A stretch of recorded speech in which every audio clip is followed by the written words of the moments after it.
लूका सुसमाचार 16 अध्याय वचन 1 से लेके 9 तक पढ़े। फिर उसने चेले से भी कहा, किसी धनवान का एक भंडारी था और लोगों ने उसके सामने उस पर यह दोष लगाया कि वह तेरी सारी संपत्ति उड़ा देता है। अतः उसने उसे बुलाकर कहा, यह क्या है जो मैं तेरे विषय में सुन रहा हूँ? अपने भंडारीपन का लेखा दे, क्योंकि तू आगे को भंडारी न रह सकता। तब भंडारी सोचने लगा, अब मैं क्या करूं, क्योंकि मेरा स्वामी अब भंडारी का काम मुझसे छीन रहा है। मिट्टी तो मुझसे खोदी नहीं जाती और भीख मांगने में मुझे लज्जा आती है। मैं समझ गया कि क्या करूंगा, ताकि जब मैं भंडारी के काम से छुड़ाया जाऊं तो लोग मुझे अपने घरों में ले ले।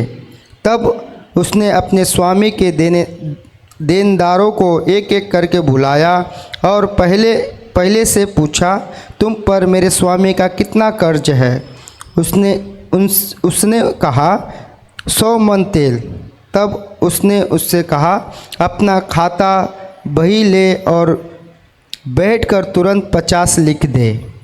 फिर उसने दूसरे से पूछा, तुम पर कितना कर्ज है? उसने कहा, 100 मन गेहूँ। तब उसने उससे कहा, अपना खाता बही लेकर 80 लिख दे। क्योंकि उस अधर्मी भंडारी को सराहाया कि उसने चतुराई के काम किया है। क्योंकि इस संसार के लोग अपने समय के लोगों के साथ रीति व्यवहारों में ज्योति के लोगों से अधिक चतुर है।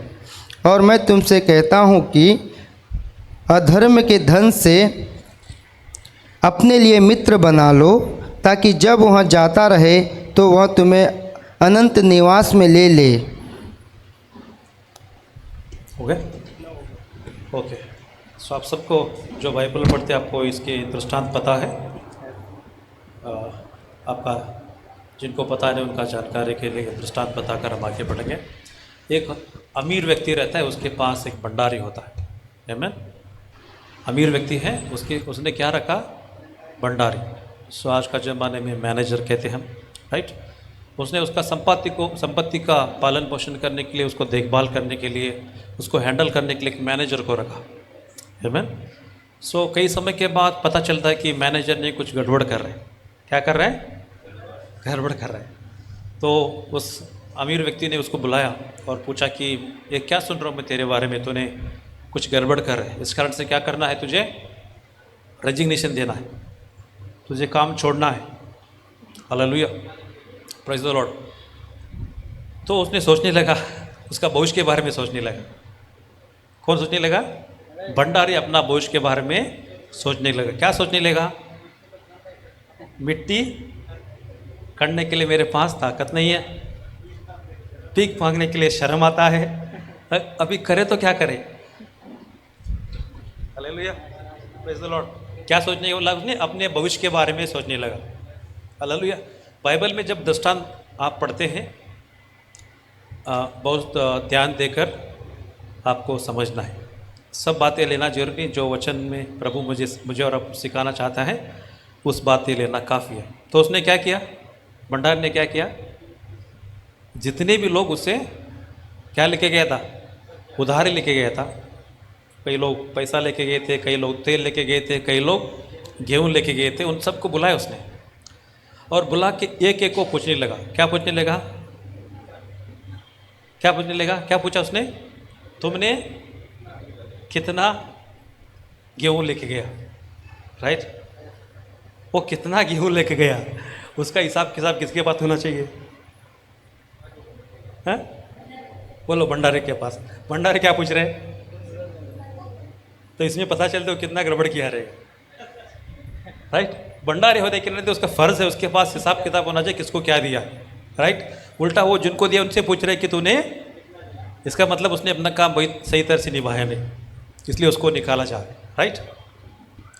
तो उसने क्या क्या सोचा कि अभी मेरा भविष्य का सवाल है, मैं जाके खेत में काम नहीं कर सकता हूँ, पैसा कमा नहीं सकता हूँ, नहीं तो भीख मांगने के लिए तो मुझे शर्म आएगा क्योंकि मैनेजर के काम किया मैं। हाँ, है ना। मैनेजर जॉब कैसा रहता है? वाइट कॉलर जॉब होता है, ठीक है, बहुत रिस्पेक्ट पाए रहते हैं। ये लोग अगर पीक मांगने के लिए बैठा तो कैसा होगा? हाँ, कर सकते इसे? नहीं कर सकते। तो उसने क्या सोचा, जो लोग लिए थे उनको बिला कि उनको हिसाब किताब लेना शुरू किया। जिसने 100 लिया था उसको कितना लिखने को बोला? 50। किसने 50 लिया था उसको सिर्फ 3 एग्जाम्पल्स लिखा, मगर बाकी सब हमें पता नहीं, जरूर और कुछ भी रहेगा, ठीक है। वो लोग जितना लिया था उसे कम लिखने के लिए बोला। क्यों बोला? है? जब मेरा जॉब चला जाए, जब मुझे काम छोड़ना पड़े, तभी जिनको मैंने खर्चा माफ़ किया वो लोग मुझे संभाल सके। हालेलुया।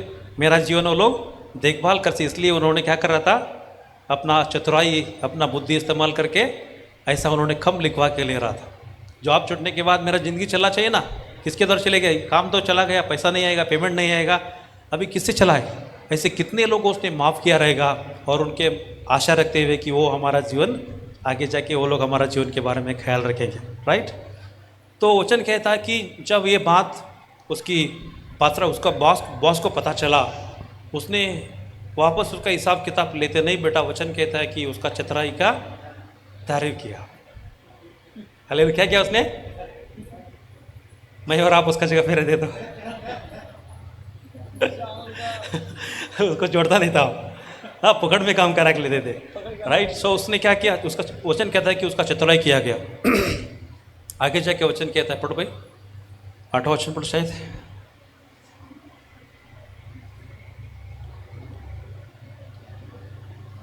Thank you. स्वामी ने उस अधर्मी भंडारी को सराहाया कि उसने चतुराई के काम किए हैं, क्योंकि इस संसार के लोग अपने समय के लोगों के साथ रीति व्यवहारों में ज्योति के लोगों से अधिक चतुर है। ये वचन के ऊपर हमारा ध्यान है। हालेलुया। क्या वचन है? ये संसार के लोग अपने समय के लोगों में, रीति रिवाज में, हाँ, लेने देने में, व्यवहार करने में ज्योति के लोगों से चतुर है। ज्योति के लोग कौन है? हम लोग। और यीशु मसीह किसको तारीफ कर रहे हैं? कौन चतुर है करके बोल रहे हैं? बोलो, आप वचन सुन रहे हैं, ध्यान रख के सुनो, ठीक है। कौन चतुर रहना चाहिए? मगर क्या वो के हाल क्या है? इस दुनिया के लोग ज्योति के लोगों से अधिक चतुर है करके वचन कहता है। हालेलुया। ये समझदारी देने के लिए प्रभु ने दृष्टांत कहा, ठीक है। सो इसमें मुझे और आपको लेना ये है, जब उसका काम चला गया तो उसने पहला बात क्या सोचा? अपना भविष्य के बारे में उसने सोचने लगा। हालेलुया। जब उसने अपना भविष्य के बारे में सोचा तो उसके अंदर क्या आया? सॉल्यूशन आया। हालेलुया। क्या आया? सॉल्यूशन आया। तो सॉल्यूशन क्या था? पात्राओं, बाढ़ में जाने दो, मेरा भविष्य बनने दो। ऐसा ही है ना। हालेलुया। क्या किया उसने? उसको काम देकर अब तक संभाल, उसके बारे में कुछ नहीं, मगर उसको क्या पढ़ा है? अपना भविष्य के बारे में पढ़ा है। और अपना भविष्य को सिक्योर करने के लिए, अपना भविष्य को सुरक्षित करने के लिए उसने बहुत कुछ घोटाला किया। हालेलुया।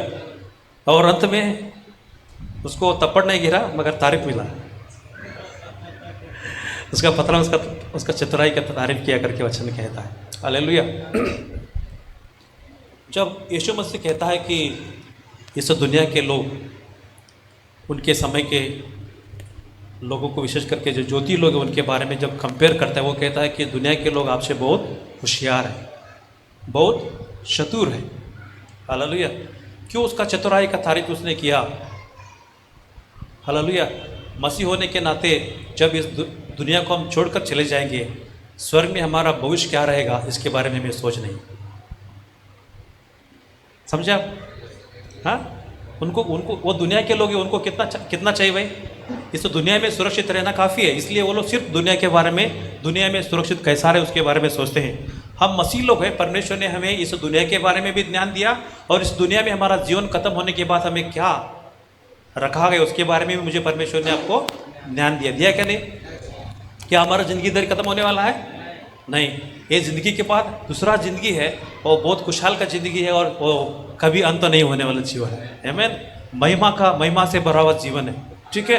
यीशु मसीह कहता है कि वो लोग इस दुनिया के लोग हैं, हमें दुनिया में वो लोग अपना भविष्य कैसा सिक्योर करने के बारे में सोचते हैं, मगर आप तो स्वर्गीय लोग हैं, आपका भविष्य कैसा सिक्योर करना कभी आप नहीं सोचते।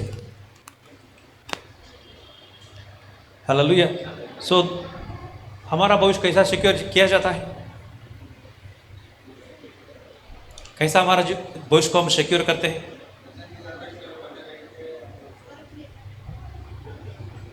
बोलो, आप समझदार लोग हैं, अच्छा आंसर दे दो।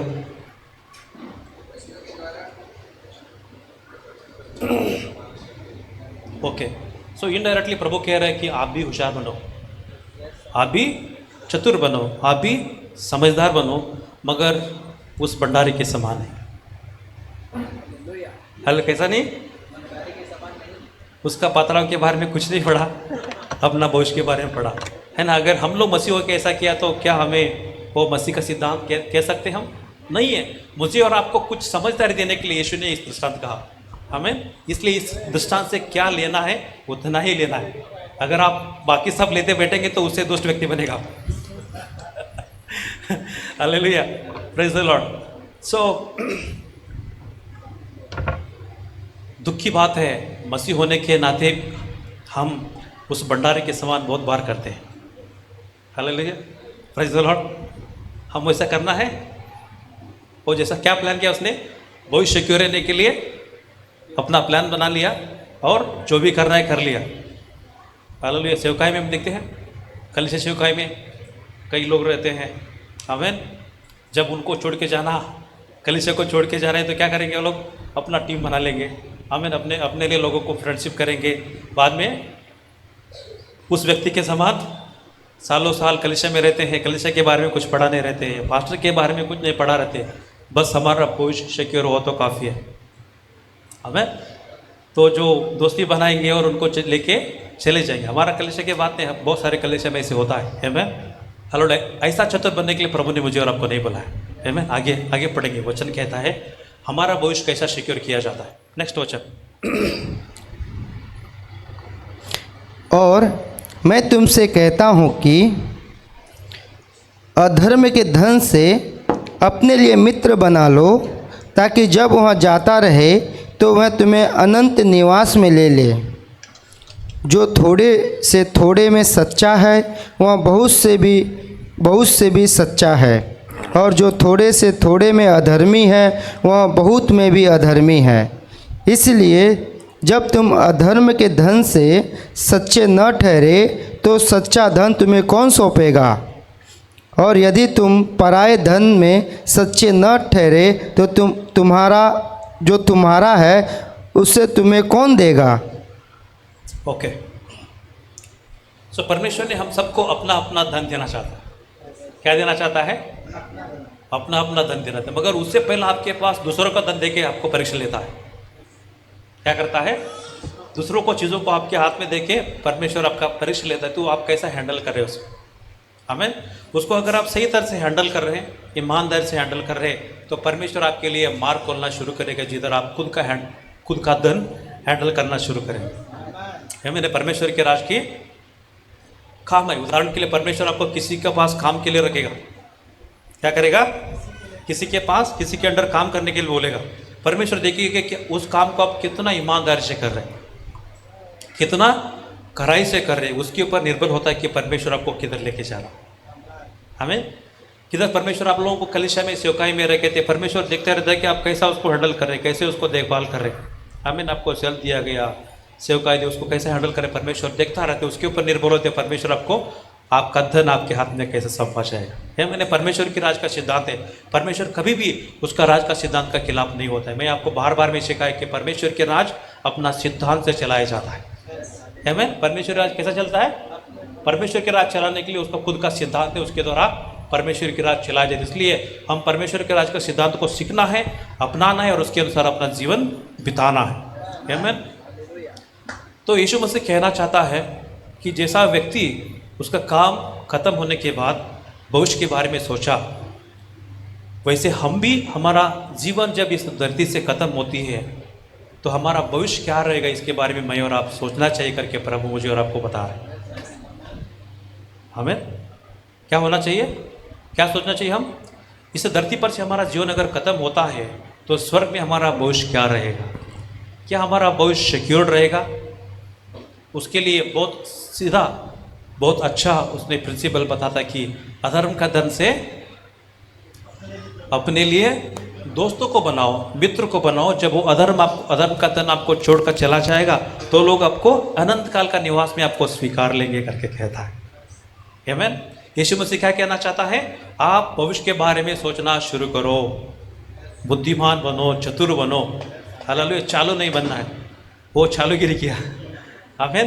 परमेश्वर के राज में हम कभी भी चालूगिरी नहीं करना है, चतुर बनना है, बुद्धिमान बनना है। परमेश्वर का आज्ञा है, परमेश्वर की इच्छा है कि हम बुद्धिमान होकर जीवन जिए, ना चालूगिरी करके। हमें चालूगिरी करने वाले देखे आप कलीसिया में मिलते हैं, बोलो ना, कलीसिया में चालू लोग कलीसिया में मिलते हैं, निशब्द हो गए क्यों? बोलो ना, कलीसिया में चालू लोग रहते हैं क्या नहीं रहते? हाँ रहते हैं। Hallelujah, praise the Lord. हमें चालू नहीं बनना है, हम चतुर बनना है, बुद्धिमान बनना है। आमीन। तो प्रभु मुझे और आपको आज्ञा दे रहे, आपका भविष्य के बारे में सोचना शुरू करो, इस धरती का भविष्य के बारे में नहीं। यीशु ने कहा कि आपका धरती का सारा चिंता मुझ पर डालो, मैं आपके लिए चिंता करूंगा और आपको मैं संभालूं करके प्रभु ने वादा किया। मगर कौन सा भविष्य के बारे में देखने के लिए बोल रहे प्रभु? स्वर्ग, उधर का भविष्य हमारा कैसा रहना चाहिए उसके बारे में अभी सोचने के लिए प्रभु कह रहे। आमीन। तो वो अगर सिक्योर रहना चाहिए, वो सुरक्षित रहना चाहिए, क्या करना है? अधर्म का धन से अपने लिए मित्र बनाओ, जिसके द्वारा जब आपका अधर्म का धन खत्म होगा, इस धरती पर की आपका जीवन खत्म होगी, तो वो लोग अनंत काल का जीवन के लिए अनंत काल के घर में आपको स्वीकारेंगे करके प्रभु कहता है। क्या है इसका मतलब?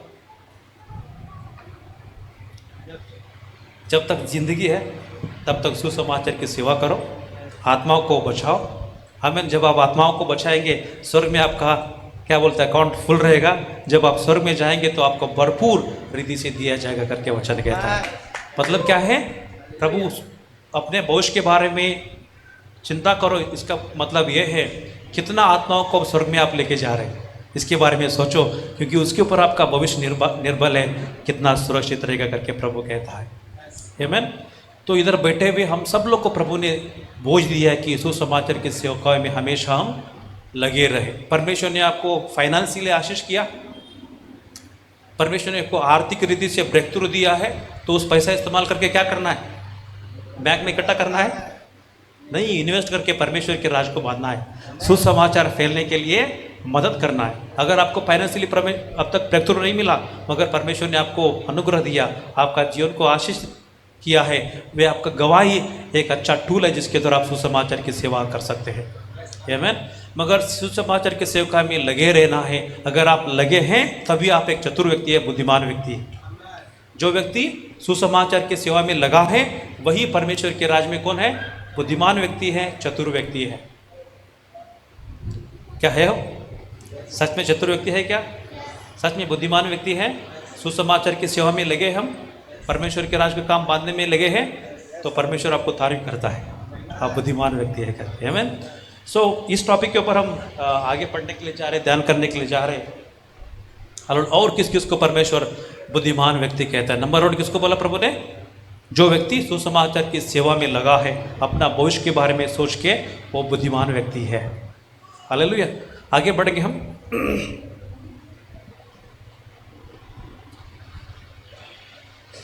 बाजू वालों को बोलो, हमें बुद्धिमान व्यक्ति बनना है, हमें चतुर व्यक्ति बनना है, निर्बुद्धि नहीं बुद्धिमान बनना है, चालू नहीं बनना है। ओके। सो हम देखेंगे प्रभु का वचन से हकीकत में बुद्धि बोले तो क्या होता है, आमीन, चतुरता बोले तो क्या होता है करके प्रभु का वचन कहता है। अय्यूब का पुस्तक 28 का 28 पढ़िए। अय्यूब का पुस्तक 28 अध्याय का 28 वचन। तब उसने मनुष्य से कहा, देख, प्रभु का भय मानना ही यही बुद्धि है, और बुराई से दूर रहना यह समझ है। हालेलुया। बुद्धि बोले तो हम बहुत कुछ अलग अलग तरह से जानते हैं। नंबर 1 प्रभु का वचन कहता है सच्चा बुद्धि सच्चा समझदारी क्या होता है? पहला, परमेश्वर का डर मानना क्या है? खराब बुद्धि है। वाह, वेरी गुड। परमेश्वर का डर मानना खराब बुद्धि है। और बुराई से दूर रहना, बुराई से दूर रहना सही समझ है। सही समझ है। हालेलुया। क्या है रियल विजडम? सच्चा ईमान, सच्चा समझदारी, सच्चा बुद्धि क्या है? परमेश्वर का डर मानना और बुराई से दूर रहना। क्या ये काम करते हम? हाँ, बोलो ना, क्या ये काम करते हम? परमेश्वर का डर भी मानते हैं, हाँ, बुराई से दूर रहते हैं। तो हकीकत में समझदार कौन है? दुनिया के लोग हैं, हम लोग हैं। आमीन। हम लोग समझदार लोग हैं, हम बुद्धिमान लोग हैं, क्योंकि हम प्रभु का डर भी मानते हैं और बुराई से दूर रहते हैं। नीति वचन 10:8 पढ़िए।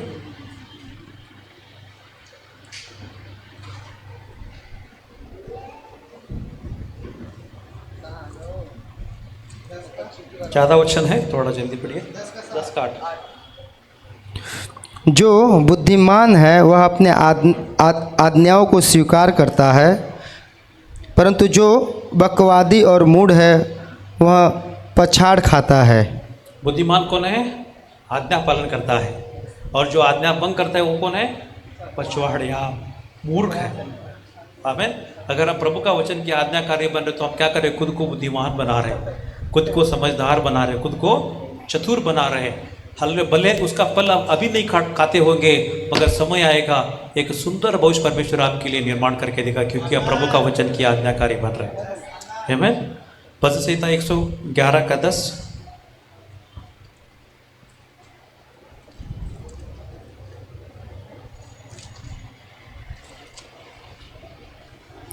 बुद्धि का मूल यहोवा का भय है। जितने उसकी आज्ञाओं को मानते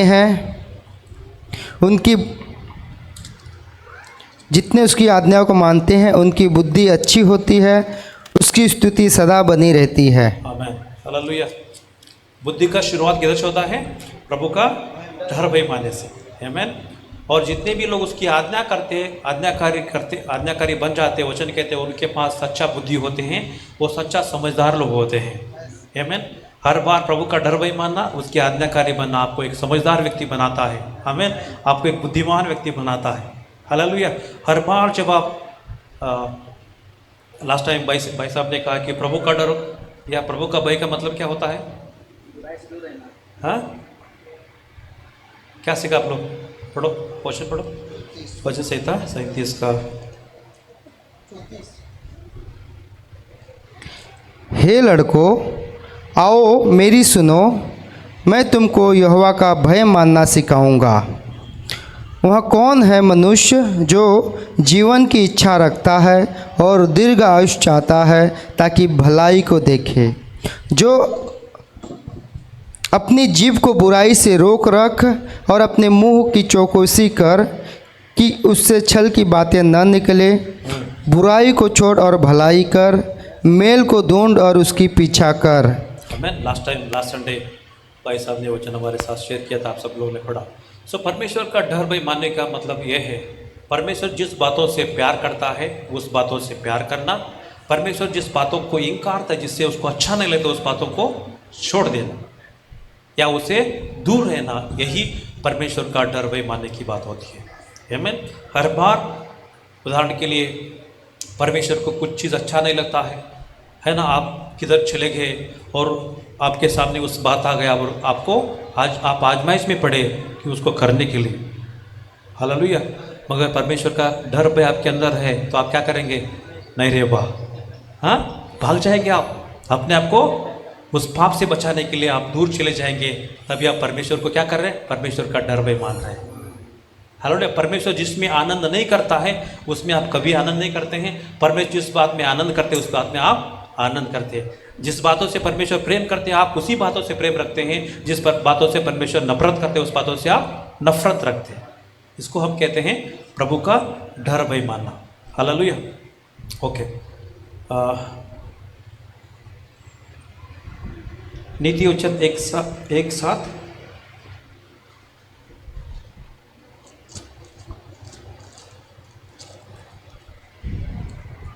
यहोवा का भय मानना बुद्धि का मूल है।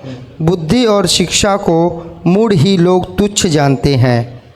बुद्धि और शिक्षा को शिक्षा को कौन लोग तुच्छ जानते हैं? मूर्ख लोग जो होते हैं ना, आप कितना भी उनको समझदारी के बात बोलो, अच्छा बात बोलो, उनका जीवन का भलाई के बात बोलो, लोग कभी भी मानते नहीं, क्योंकि उनके अंदर क्या भरा है? मूर्खता भरा है। नीति वचन 9:10।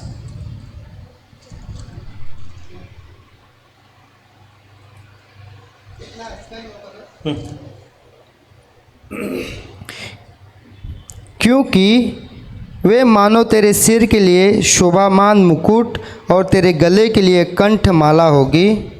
हे मेरे पुत्र, यदि पापी लोग तुझे फुसलाए तो उनकी बात न मानना। ओके, बुद्धि और ज्ञान को अगर हम मानते हैं तो हमारा जीवन के लिए कितना आशीषदायक करके वचन कहता है। सो हम एक वचन पढ़कर आगे बढ़े। नीति वचन का 3:13।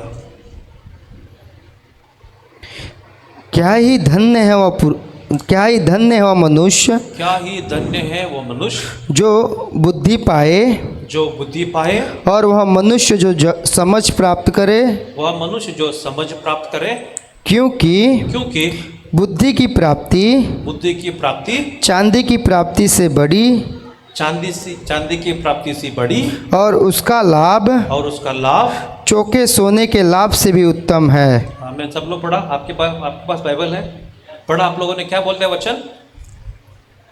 हाँ, धन्य बोलते हैं। अगर कोई व्यक्ति बुद्धि पाने की आशा रखता है, समझदारी पाने की आशा रखते हैं, परमेश्वर उनको क्या कहता है? आप धन्य हैं, क्योंकि आप क्या पा रहे हैं? बुद्धि पा रहे हैं, समझदारी पा रहे हैं। क्योंकि बुद्धि पाना चांदी का लाभ से अधिक है।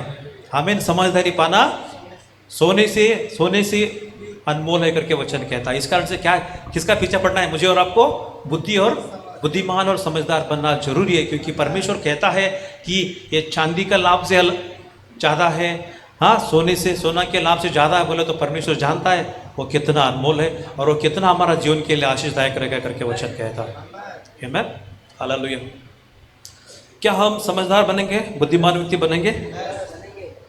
हाँ, सब लोग बुद्धिमान बनना है, समझदार बनना है। और कई बाइबल प्रिंसिपल हम सीखेंगे जिसके द्वारा हम आगे बढ़े। मत्ती सुसमाचार 7:24 सबको पता है। बुद्धिमान व्यक्ति और मूर्ख व्यक्ति के बारे में बताता है, पढ़ो। जिनके पास बाइबल है, कृपया आप अपना बाइबल खोलो और पढ़ो। इसलिए जो कोई मेरी ये बातें सुनकर उन्हें, सब लोग सुन रहे हैं? हाँ।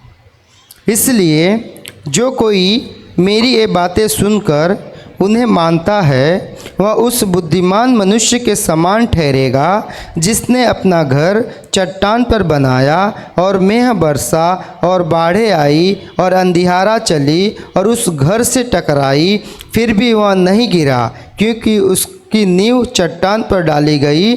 परंतु जो कोई मेरी ये बातें सुनता है और उन पर नहीं चलता, वह उस निर्बुद्धि मनुष्य के समान ठहरेगा जिसने अपना घर बालू पर बनाया, और मेंह बरसा और बाढ़ें आई, अंधियारा चली और उस घर से टकराई, वह गिरकर सत्यानाश हो गया।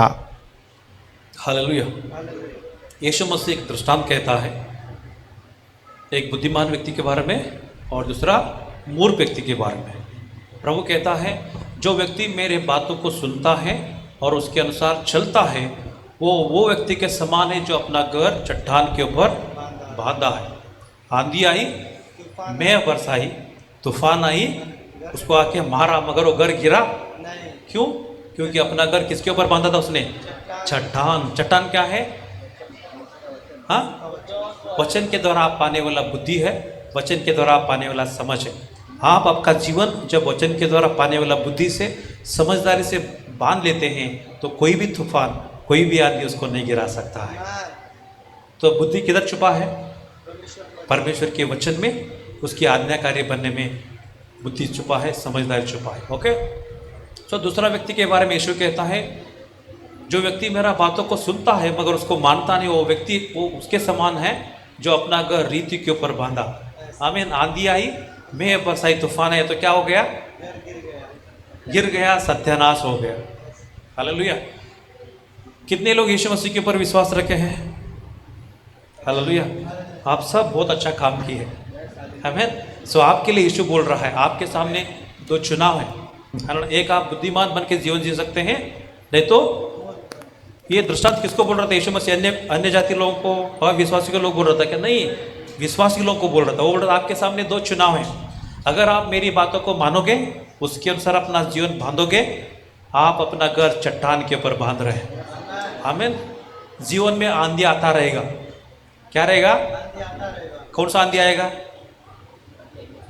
हाँ? कौन सा तूफान आएगा? कौन सा मेघ बरसाएगा? हाँ, जीवन संघर्ष भरा है ना। हम कभी भी नहीं बोल सकते कि हम शांति से जी रहे हैं। जीवन में तूफान आता रहेगा, आंधी आता रहेगा, आमीन। मगर उस समय में आपका जीवन अगर किला, क्या बोलते हैं, मजबूत किला जैसा खड़ा होना है तो क्या करना पड़ेगा आपको? सिर्फ वचन सुनना नहीं, वचन के अनुसार चलना होगा, जिसके द्वारा आप क्या करते हैं? अपना जीवन वचन नामक चट्टान के ऊपर बांध देते हैं। आमीन। सो आपका जीवन में आप में हमें से बहुत सारे लोगों को अलग अलग तरह का तूफान आया, अलग अलग का आंधी है हमारा जीवन में। अभी भी हम लोग क्या है? खड़े हैं। क्यों? क्योंकि प्रभु ने उसकी अनुग्रह में उसकी वचन हम सबको सिखाया। आमीन। उस वचन ने अटल, आज भी उसका वचन के ऊपर अटल खड़े करने के लिए मदद किया है। आमीन। कौन है व्यक्ति? बुद्धिमान व्यक्ति। हम जितने भी लोग प्रभु का वचन को सुन रहे हैं, उसके अनुसार हमारा जीवन चला रहे, तो हम सब लोग उस बुद्धिमान व्यक्ति के समान हैं जो अपना जीवन चट्टान के ऊपर बांधा है। क्या आप बुद्धिमान बनना चाहते हैं या मूर्ख बनना चाहते हैं? हाँ? सो मूर्ख हो तो क्या हो जाएगा? आंधी तो जरूर दोनों को आएगा। आंधी जब आता है, बुद्धिमान को भी आएगा, मूर्ख को भी आएगा। किसका घर अटल रहेगा? हाँ, यीशु मसीह ने दोनों को बोला था, भाई आंधी आने वाला है, तूफान आने वाला है, मेघ बरसने वाला, इसलिए क्या करो? अपना घर चट्टान के ऊपर बांधो बोला था। अगर नहीं सुना तो क्या हो जाएगा? वचन बहुत स्पष्ट कहता है कि सत्यानाश हो जाएगा। जो व्यक्ति अपना जीवन वचन नामक चट्टान के ऊपर नहीं बांधता है, उसका जीवन या उसका घर क्या हो जाएगा? सत्यानाश होगा करके कौन बोला? यीशु मसीह कहा है। आमीन। यीशु मसीह का मुंह से निकला हुआ हर एक वचन बहुत सत्य होता है। आमीन। हालेलुया। तो क्या बनना है हमें? बुद्धिमान। ठीक है। एक तरह हम कह सकते हैं, जब वचन के ऊपर अपना जीवन बांधना बोले तो कैसा? हालेलुया।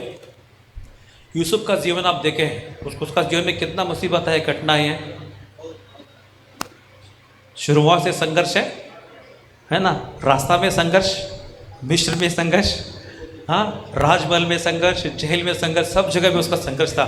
मगर उसका जीवन एक वचन के ऊपर अटल था। वो वचन ये था, परमेश्वर सारे बातें मिलकर मेरी भलाई करेगा। किस बात के ऊपर विश्वास करता था वो? परिस्थितियां कितना भी बिगड़ने दो, आमीन, लोग मेरे बारे में कितना भी बुरा करने दो, मेरा जिंदगी कितना भी मुसीबत पड़ने दो, मगर अटल विश्वास है मेरा परमेश्वर सारे बातें मिलाकर मुझे मेरा ही भलाई करेगा। हालेलुया। जब ये बातों के ऊपर अपना जीवन आप बांध लिए, तो आपका जीवन में कितना भी लोग बुराई करें तो क्या आप हिलेंगे? क्या आप बोलेंगे मेरा कितना भी बुराई करो भैया, मेरा परमेश्वर तुम्हारा बुराई इस्तेमाल करके मेरा ही भलाई करेगा। समझ रहे आप?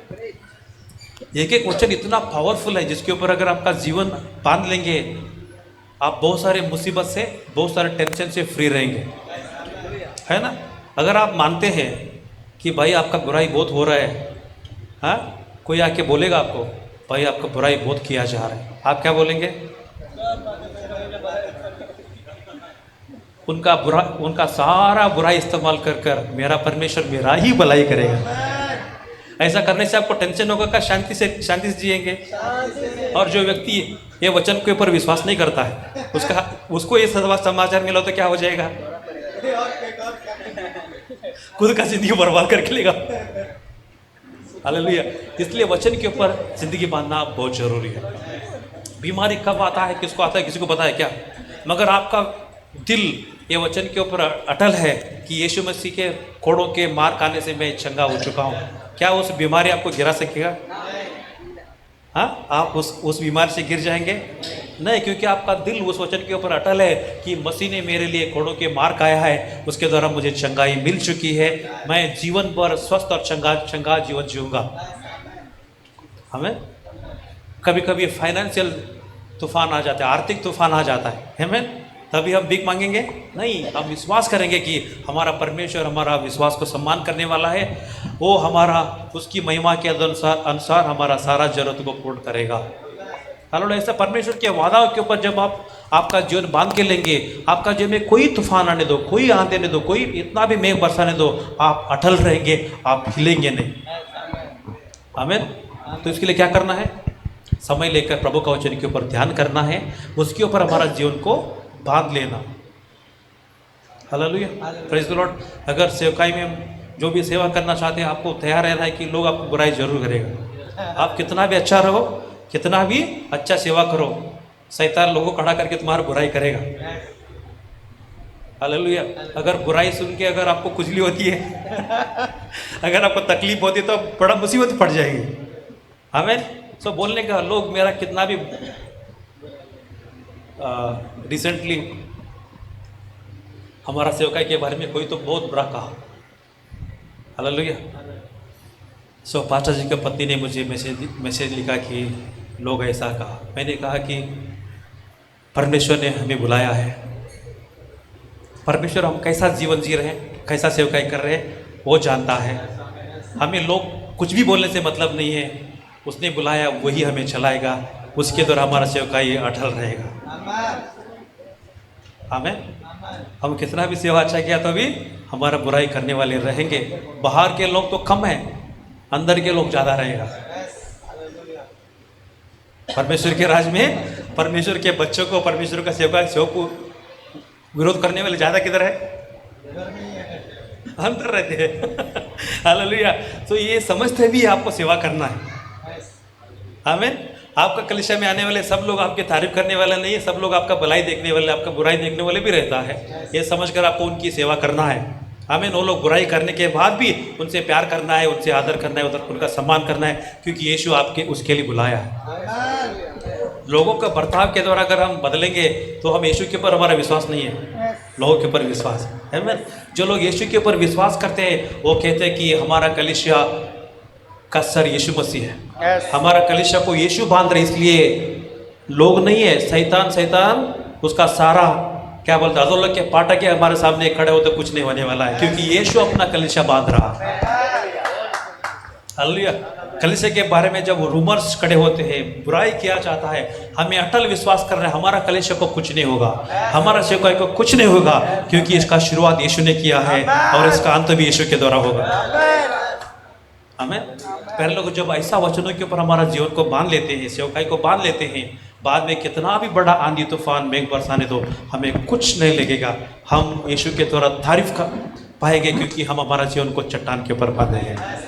हमें यीशु आपका तारीफ करेगा, क्योंकि आप क्या किया, वचन के ऊपर आपका जीवन बांध लिए हैं, और उसके द्वारा आप भी सुकून से जिएंगे, आपका परिवार भी सुकून शांति से रहेगा, सेवकाई भी सुकून शांति से रहेगा। जलने वाले जलते रहेंगे, हम hallelujah. Thank you Jesus. Okay, बस हो गया, आगे बढ़ेंगे। ओके, वजह से था 14 का 2। और किसको परमेश्वर बुद्धिमान कहता है?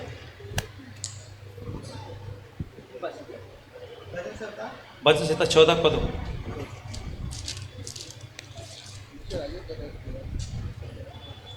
Thank you.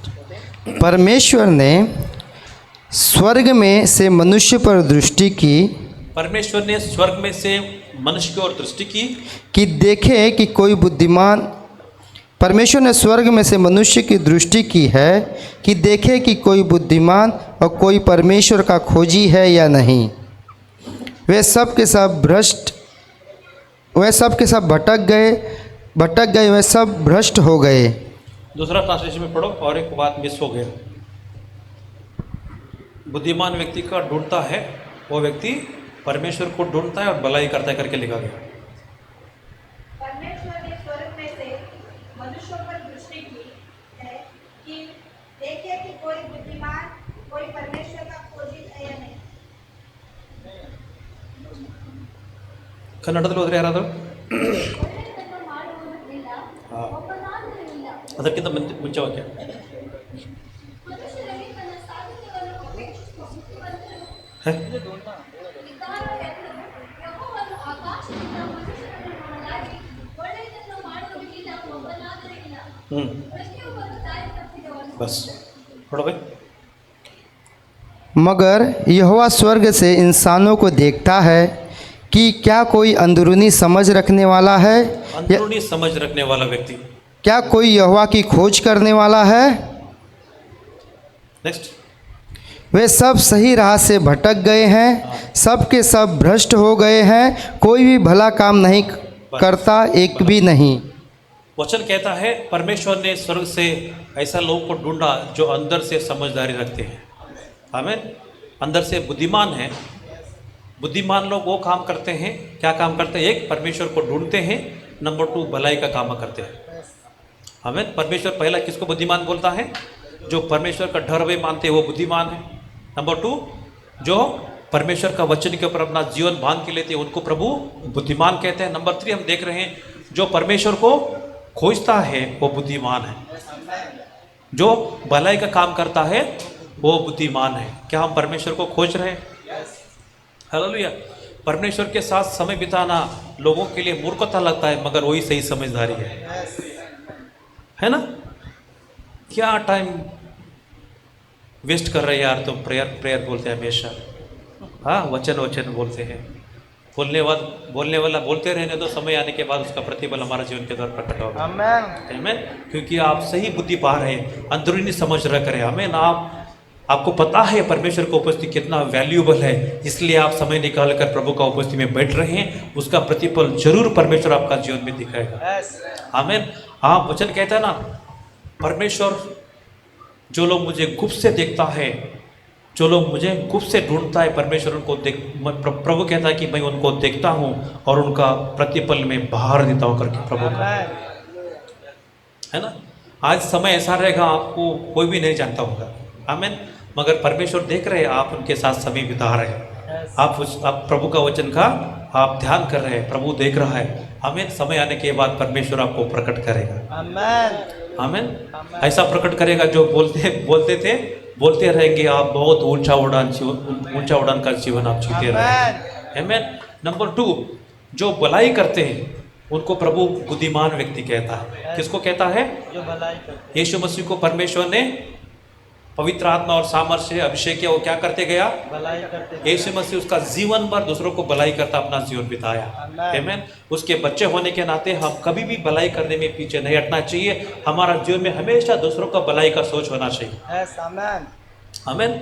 और जितना ज़्यादा हम भलाई बोएंगे उतना ज़्यादा भलाई बोने वाले है ना। जब कोई भी व्यक्ति बीज बोने के बाद तुरंत फल मिलता है क्या उसको? नहीं। हाँ, आम का झाड़ लगाया तुरंत मिलता है, उसको बहुत परिश्रम करना पड़ता है ना। और हमारा भलाई के बाद ऐसे हम भलाई करते रहेंगे, कोई नहीं देखता होगा, मगर उसका प्रतिफल देने का समय आने के बाद परमेश्वर बहुत अपरंपार आशीष परमेश्वर में आशीष करेगा। आमीन। उसका प्रतिफल इधर खत्म नहीं होता है, स्वर्ग में भी उसका प्रतिफल परमेश्वर देने वाला है। आमीन। हम देखा है ना, यीशु मसीह भेड़ियों को बकरियों को अलग करता है ना। भेड़ियों को क्या कहता है? जब मैं भूखा था आप मुझे खाना दिया, मैं प्यासा था मुझे आप पानी दिया, मुझे कपड़ा दिया, मैं जेल में पड़ा था तब देखने आया, मैं बीमार पड़ा तो आप मेरा सुद्धि लिया करके प्रभु कहते हैं। किसके बारे में? सब लोग मिलके कहते हैं हम ऐसा कभी नहीं किए, यीशु मसीह आप हमें कभी नहीं मिला बोलता है। वो बोलता है छोटे से छोटे मेरा भाई के बीच में जिसको आपने भलाई किया वो मेरे लिए किया करके प्रभु कहते हैं। आमीन। जब आप दूसरों का भलाई करें तो क्या कर रहे हैं आप बुद्धिमान बन रहे हैं। आमीन। वो बुद्धिमान व्यक्ति सिर्फ इस दुनिया में फल नहीं काटेगा, उस स्वर्ग में भी उसके लिए प्रतिफल मिलेगा। प्रभु कहेगा तूने उसके लिए जो भलाई किया ना तू मेरे लिए किया है, उसका प्रतिफल है कि आजा मेरे राज में राज कर करके प्रभु बोलेगा। आमीन। सो पहली बात प्रभु का डर भय मानना बुद्धिमत्ता है। प्रभु का वचन के ऊपर हमारा जीवन बांधना बुद्धिमान की बात है। नंबर 3, प्रभु का उपस्थिति में प्रभु को ढूंढना और भलाई करना, ये दोनों अलग अलग। जो व्यक्ति प्रभु को ढूंढता है हमेशा दूसरों को भलाई में अपना जीवन बिताता है, ये दोनों को अलग नहीं कर सकते। आमीन। जो व्यक्ति प्रभु को खोजता है प्रभु भलाई करने वाला होने के नाते उसका दिल जानने वाला व्यक्ति हमेशा दूसरों को भलाई में अपना जीवन लगा रहता है। हमें हालेलुया। आगे बढ़े, भूलना नहीं है, लिख लेना चाहिए। तो पहला कुरिन्थियों का अध्याय 1 वचन 30।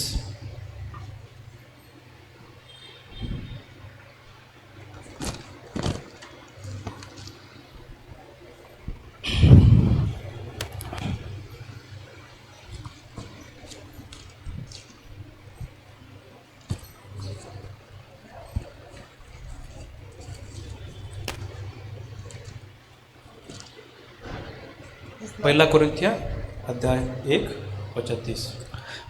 परंतु उसी की ओर से तुम मसीह यीशु में हो, तुम मसीह यीशु में हो, जो परमेश्वर की ओर से हमारे लिए ज्ञान ठहरा। और बस प्रभु यीशु मसीह परमेश्वर की ओर से हमारे लिए क्या ठहरा है? सही ज्ञानी, सही बुद्धिमान व्यक्ति को यीशु मसीह वचन कहते हैं। वो हमारा ज्ञान बन गया है, वो हमारा बुद्धि बन गया है। जब ये सच्चाई के ऊपर विश्वास करते कि यीशु मसीह हमारा ज्ञानी है, यीशु मसीह हमारा बुद्धि है करके जब हम विश्वास करते हैं, वो दुनिया से चुपके रहने वाला चीज़ें आपका जीवन के द्वारा प्रकट होना शुरू करेगा। आमीन।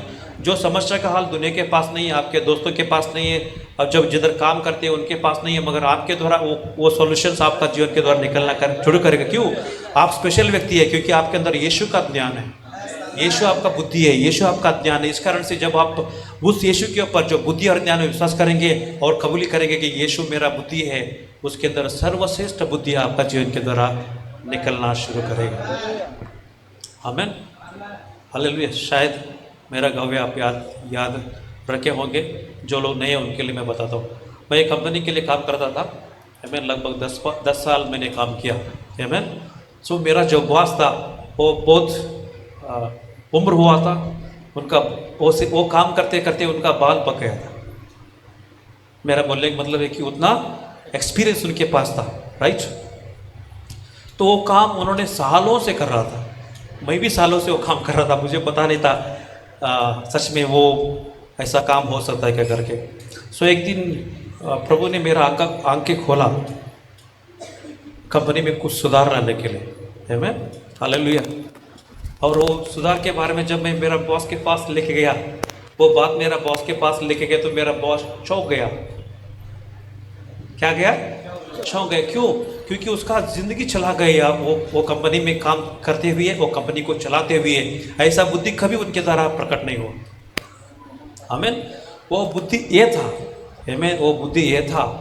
आमीन। ड्राइंग में थोड़ा चेंजेस करने के द्वारा कंपनी का जो प्रोडक्शन है हम डबल कर सके, विदाउट इन्वेस्टमेंट डबल प्रॉफिट। समझ रहे? एक कंपनी का एक दिन का प्रॉफिट मतलब एक महीने का प्रॉफिट डबल होना कितना वैल्यूबल है, बिना जीरो इन्वेस्टमेंट। हमें उनका कंपनी का प्रॉफिट डबल हो गया, एक पैसा इन्वेस्टमेंट नहीं करते हुए, बस प्रभु ने दिया एक बुद्धि का बात इस्तेमाल करते हुए। आमीन। तो इसलिए वचन कहता ना, आपका वचन ध्यान करने के कारण मैं बुद्धिमान लोगों से भी बुद्धिमान बन गया हूँ। मेरा जो टीचर्स है उनसे भी मैं बुद्धिमान बन गया हूँ करके वचन कहता है। आमीन। जब वचन यीशु मसीह आपका बुद्धि बनेगा, सच में ऐसा बुद्धि आपके द्वारा बहेगा और आपका जीवन को आशीष करेगा। आमीन। सो उनका कंपनी का प्रॉफिट बढ़ गया। आमीन। हालेलुया। वो समय इंक्रीमेंट का समय नहीं था। आमीन। उस समय में प्रभु ने मुझे बेहतर इंक्रीमेंट दिया उस विजडम के द्वारा। हालेलुया। यीशु आपका बुद्धि है, इस कारण से आपके अंदर बेहतर बुद्धि हमेशा निकल सकता है। विश्वास करो। हालेलुया। याद कर रहे हैं ना? घर पे जाके वापस आपको ध्यान करना है। ओके। चौथा पॉइंट, जेम्स याकूब का 1:5। किसी को पाए पढ़ना तो बता सकते हैं आप? याकूब का 1:5। किसी को बुद्धि का कमी हो तो पढ़ो, जल्दी पढ़ो। यस।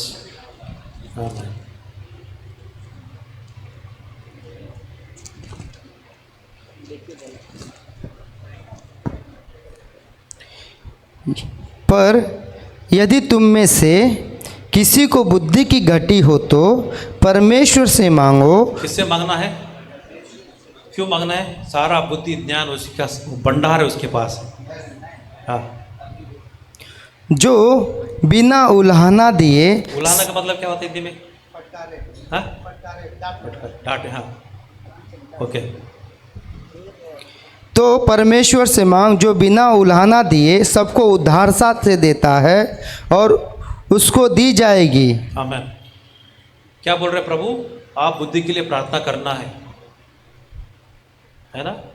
सिर्फ आशीष के लिए, बरकत के लिए, पैसा के लिए नहीं, काम धंधा के लिए नहीं, मगर बुद्धि के लिए भी प्रभु से प्रार्थना करना है। क्योंकि प्रभु कहता है कि अगर आप बुद्धि के लिए प्रभु से मांगेगा, उसके पास बुद्धि का भंडार है, आपको उदाहरण से देगा। आमीन। तो जरूरी है हम बुद्धि के लिए प्रार्थना करने के लिए। हमारा बच्चों को संभालने के लिए हमें बुद्धि चाहिए, हमारा परिवार को संभालने के लिए हमें बुद्धि चाहिए, प्रभु ने दिया काम धंधा संभालने के लिए हमें बुद्धि चाहिए, हमारा कलिश सेवकाई करने के लिए हमें बुद्धि चाहिए। हर दिन हमें प्रार्थना करना है बुद्धि के लिए। हमें सोलोम को परमेश्वर ने प्रकट हो गया, दर्शन दिया, क्योंकि वो खुश हो गया सोलोमन का अर्पण के द्वारा। हालेलुया। प्रकट होके पूछता है तुझे क्या चाहिए मांग ले। क्या बोलता है? तुझे क्या चाहिए मांग ले। मैं और आप होता तो क्या मांगते थे? बोलो ना, मैं और आप, परमेश्वर आके बड़ा ऑफर दे रहे हैं सोलोमन को, तुझे क्या चाहिए मांग ले। मतलब परमेश्वर के पास कैपेसिटी को कोई कम है नहीं है। मतलब सोलोमन कुछ भी प्रभु से मांगता था, देने के लिए तैयार था। हालेलुया। लक्ष्य बिट्टू केल रही, कृपा करके ध्यान करके सुनो, बहुत इंपॉर्टेंट है। सोलोमन को प्रभु ने ऑफर दिया, तुझे क्या चाहिए मांग। आमीन। जस्ट जिनको पता है छोड़, जिनको पता नहीं है, आप क्या मांगते थे परमेश्वर को? विजेंद्र भाई बोल रहा है कि दुनिया भर के धन संपत्ति मुझे दे। आप क्या मांगते थे? अनलिमिटेड अकाउंट, पैसा चाहिए उनको। डॉलर चाहिए उसको, किसी को डॉलर चाहिए बोल रहे हैं। बोलो ना, हाँ क्या मांगते थे? दीपचंद भाई, रात को यीशु मसीह प्रकट होगा और पूछेगा मेरा बेटा तुझे क्या चाहिए मांग ले, तो क्या बोले? क्या मांगेगा तू? हाँ, सोच में पड़ जाएगा कौन सा मांगो तो अच्छा है, क्योंकि एक ही बार ऑफर मिला है हमें। हालेलुया। सोलोमन क्या मांगा? बोलो, सोलोमन क्या मांगा? वो राजा था, ठीक है। हालेलुया। परमेश्वर से क्या मांगा उसने? परमेश्वर मुझे ऐसा ध्यान से भर दे, क्योंकि तूने मुझे बहुत बड़ा राज दिया है, बहुत लोगों को दिया, उन्हें मुझे संभालना है, उसके लिए ध्यान दे करके प्रभु से मांगा। और जब परमेश्वर से ये प्रार्थना किया, परमेश्वर शॉक हो गया। परमेश्वर क्या हो गया? सरप्राइज हो गया। मैं सोचा था कि तूने और कुछ मांगेगा, शत्रु का सर काटने के लिए मांगेगा करके मैं सोचा था, तूने नहीं मांगा। और धन संपत्ति मांगेगा करके सोचा था, तू वो नहीं मांगा, तो ज्ञान मांग रहे हैं। प्रभु बोलता है ज्ञान के साथ तुझे चाहिए सब दे दूंगा, ले ले बोल। हमें हालेलुया। कितना अच्छा सोलोमन ने कितना अच्छा मौका का फायदा उठाया। बुद्धिमान लोग हमेशा मौका का अच्छा फायदा उठाते हैं। हाँ, हालेलुया। कुछ नहीं मांगा उसने, प्रभु से बोला मुझे ज्ञान दे, काफ़ी है। प्रभु ने बोला ज्ञान उतना नहीं है, वो पूछा तू दीर्घायुष मांगता है करके मैं सोचा था, तूने नहीं मांगा। शत्रु का सर काटने के लिए बोला, मांगता है कि सोचा नहीं, सब कुछ तुझे मैं दे दूंगा ज्ञान के साथ करके प्रभु कहता है। हालेलुया। हर बार जब परमेश्वर का ज्ञान को मांगते हैं, परमेश्वर ज्ञान उतना ही हमारे ऊपर बरसाता नहीं, ज्ञान के साथ बहुत सारे आशीष हमारे साथ जुड़ कर आएगा। इसलिए हमें बुद्धि के लिए प्रार्थना करना है, ज्ञान के लिए प्रार्थना करना है। प्रभु ने जो कुछ भी दिया उसको संभालने के लिए प्रभु का अनुग्रह मांगना है, ज्ञान मांगना है। आमीन। सो चौथा पॉइंट था, पूछना है। ओके। नीति वचन 13:2।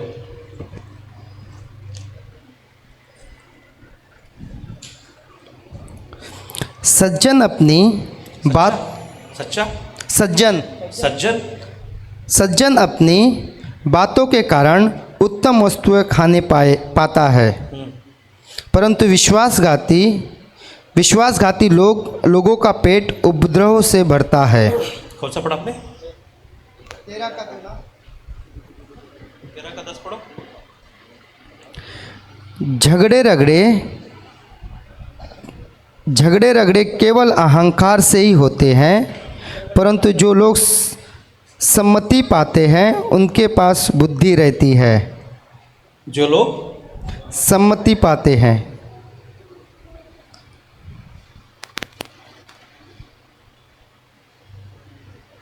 ಕನ್ನಡದಲ್ಲಿ ಯಾರಾದರೂ ಹೋದ್ರಿ 13 ಹೊತ್ತು. ಹೆಮ್ಮೆಯ ಫಲವು ಒಲವೇ, ಬುದ್ಧಿವಾದಕ್ಕೆ ಕಿವಿಗೊಡುವುದಕ್ಕೆ ಜ್ಞಾನ.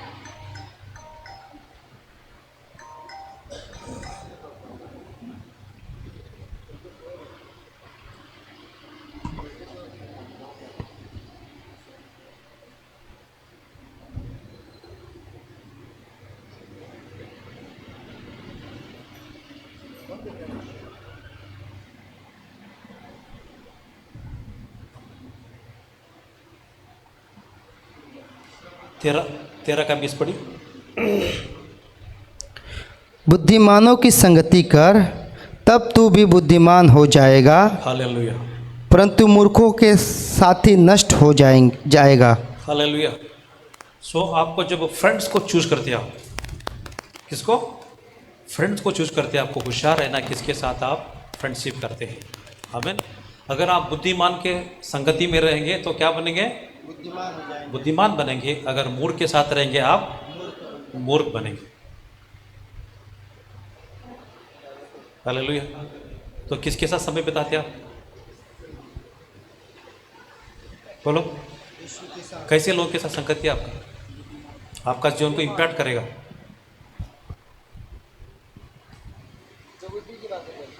हाँ?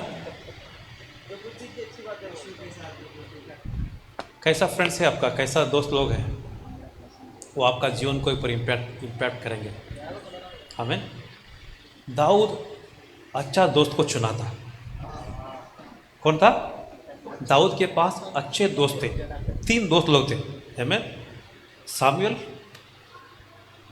गाद और योनाथन. 3 दोस्त थे. ठीक है.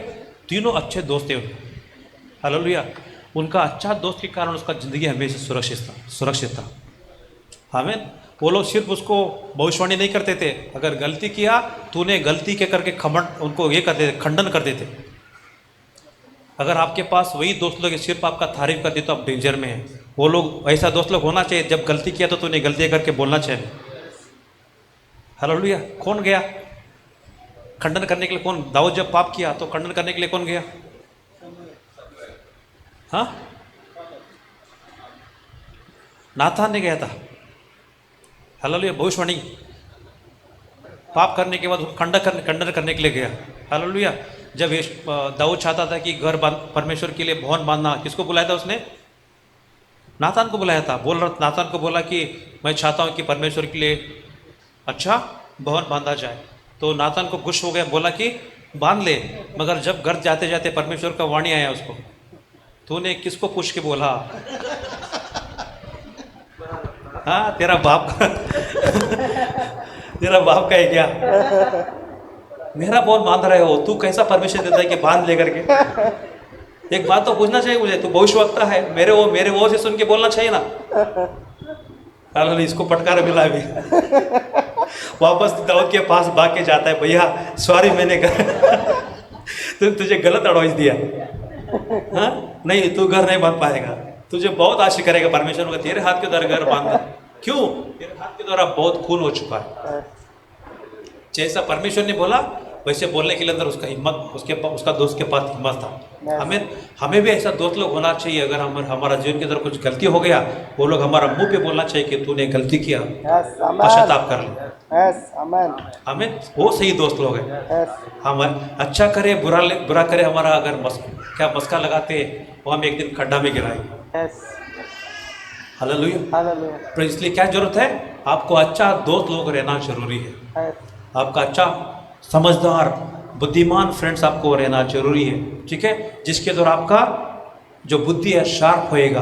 वचन कहता है जैसा लोखंड को शार्प करता है, बुद्धिमान व्यक्ति अपना दोस्त को बुद्धि को शार्प करता है करके वचन कहता है। जब आप सच में बोलता हूँ, कोई कहता है आपका दोस्त कौन है मुझे बताओ, मैं आपका भविष्य बताऊंगा। मतलब दोस्त लोग हमारा जीवन के ऊपर कितना इम्पैक्ट डालते हैं देखो हमें। इसलिए हमारे साथ सही कंपेनियंस होना चाहिए, सही दोस्त सहेली लोग, सही दोस्त लोग हमारे पास होना चाहिए, हमें हमेशा प्रभु का मार्गों में चला सके। Hallelujah, hallelujah, praise the Lord. समझ रहे हैं? इसके आगे सही डिसीजन करेंगे, सही फ्रेंड्स बनाएंगे आप। हाँ, परमेश्वर से दूर लेने वाला फ्रेंड्स को ले चलेंगे क्या? हाँ, बोलो ना, परमेश्वर से दूर लेके जाने वाले फ्रेंड्स मिलते हैं। कलीसिया से आपको दूर करने वाला फ्रेंड्स मिलेंगे, पास्टर से आपको दूर करने वाला फ्रेंड्स मिलेंगे। ऐसे लोगों से आप फ्रेंडशिप करेंगे? नहीं। आप बुद्धिमान व्यक्ति बनना है, बुद्धिमान लोगों के साथ संगति करना है और आप बुद्धिमान बनेंगे। आमीन। हालेलुया। आगे बढ़े। हो सकता है आपको बुक्स पढ़ना है। क्या पढ़ना है? बुक्स। कौन सा बुक्स? महान परमेश्वर के दास लोग अपना अनुभव लिखा हुआ बुक्स खरीदना है और पढ़ना है। हालेलुया। आपको जो कुछ भी मैंने शेयर कर रहा हूँ, ये सब बातें मेरा जीवन में मैं अनुभव करके शेयर कर रहा हूँ, ठीक है। ये सब बातें मेरा जीवन के लिए बड़ा आशीषदायक रहा है। मैं बड़े बड़े परमेश्वर के लोग जो बड़े बड़े परमेश्वर के राज के लिए हासिल किए, ऐसे लोग अपना अनुभव लिखा रहता है। मैंने ऐसा किया, मैंने ऐसा किया, परमेश्वर मेरा ऐसा अगुवाई किया। ऐसे अच्छे परमेश्वर दासों का बुक पढ़ना है। ऐसा करने से वचन कहता है कि बुक भी एक अच्छा कंपेनियन है, अच्छा दोस्त है करके कहता है। हालेलुया। इसलिए हमें क्या करना है? बुद्धि पाने के लिए सारे प्रोसेस फॉलो करना है, तभी एक बुद्धिमान व्यक्ति होकर हम खड़े होंगे। अगले हफ्ता प्रभु की चाहे तो ऐसा बुद्धि पाने से हमें क्या लाभ होता है और इसका कैरेक्टर क्या है, इसके बारे में हम अध्ययन करेंगे। खड़े होकर हम वापस एक बार ध्यान करें क्या क्या सीखा और प्रार्थना करके समाप्त करें।